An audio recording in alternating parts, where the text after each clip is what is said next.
ચાલો મિત્રો, વાનેચા ફેમિલી વોકમાં આપનું હાર્દિક સ્વાગત છે। આજે આપણે સરસ મજાની જે રેસીપી બનાવવાની છે મિત્રો, તે લઈને આપણે રસોડાની અંદર આવી ગયા છીએ। તમે પૂરેપૂરી રેસીપી જોવા માટે તૈયાર થઈ જાઓ મિત્રો। આજે આપણે સરસ મજાની આલુની સબ્જી બનાવવાની છે, જે ભાત સાથે સર્વ કરશું મિત્રો। તો આલુ સબ્જી અને ચાવલ બનાવવાના છે, અને આપણે ભાખરી સાથે સર્વ કરશું મિત્રો। તો ચાલો તેનું મટીરિયલ બતાવી દઉં। આપણે સરસ મજાના ભાત લીધેલા છે, બટેકા લીધેલા છે, ટામેટાં છે, લીલો લીમડો છે મીઠો, તેમજ કોથમીર છે, મરચાં છે લીલા। તો ચાલો મિત્રો, સરસ મજાનું આપણે આજે બટેકાનું શાક અને ભાત બનાવવાના છે।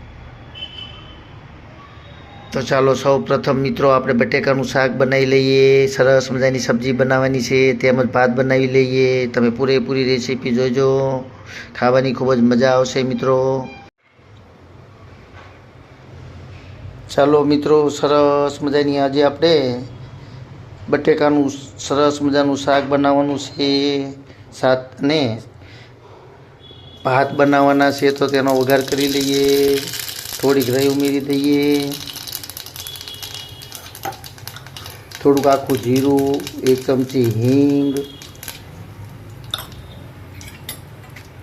તેમજ આપણે બટેકા જે બાફીને રાખેલા છે તે સરસ રીતે અંદર ઉમેરી દઈશું। 50% બટેકા આપણે બાફેલા છે મિત્રો। સરસ મજાનું શાક આજે આપણે બનાવવાનું છે।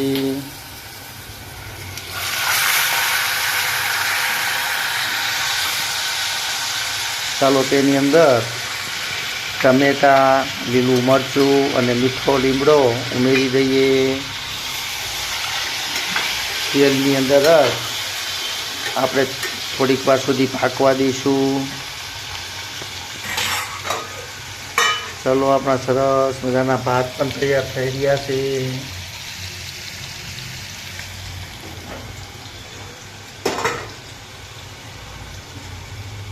સ્વાદ પ્રમાણે મીઠું, થોડીક હળદર,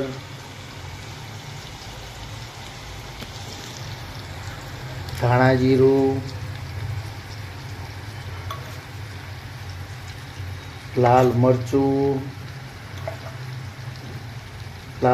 સ્વાદ પ્રમાણે તમે જેટલું તીખું ખાતા હોય એ રીતે ઉમેરવાનું। ચાલો થોડું પાણી પણ ઉમેરી દઈએ, અને સરસ મજાનું આપણું આજે અલગ રીતે આ શાક તૈયાર થવાનું છે મિત્રો, જે ભાતની અંદર ખાવાની ખૂબ જ મજા આવશે।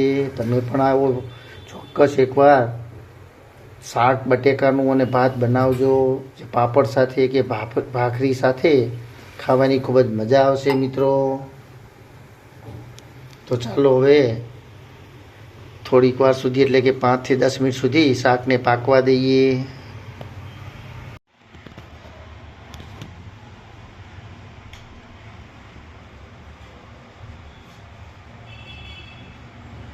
ચાલો મિત્રો, તમે જોઈ રહ્યા છો સરસ મજાનું બટેકાનું શાક અને ભાત તૈયાર થઈ ગયા છે। સરસ મજાની સ્મેલ પણ આવી રહી છે બટેકાના શાકની, સાથે ભાત છે, સરસ મજાના તાજા મૂળા છે, અડદનો પાપડ છે, ખાવાની જમાવટ છે મિત્રો।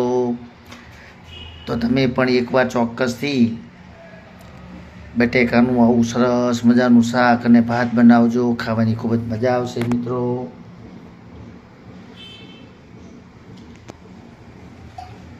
આપણે જ્યારે બહુ ભૂખ લાગી ના હોય ત્યારે આવું જો બનાવશો તો ભાખરી કે રોટલાની કંઈ જરૂર પડશે નહીં મિત્રો।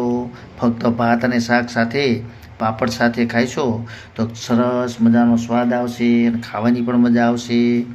તો ચાલો મિત્રો, હવે આપણે જમી લઈએ। તમને જો મારી આ રેસીપી પસંદ આવી હોય તો મિત્રો ચોક્કસથી લાઈક, શેર અને સબસ્ક્રાઈબ કરવાનું ચૂકતા નહીં। તો ચાલો હવે આપણે જમી લઈએ। જય યોગેશ્વર ભગવાન, જય માતાજી।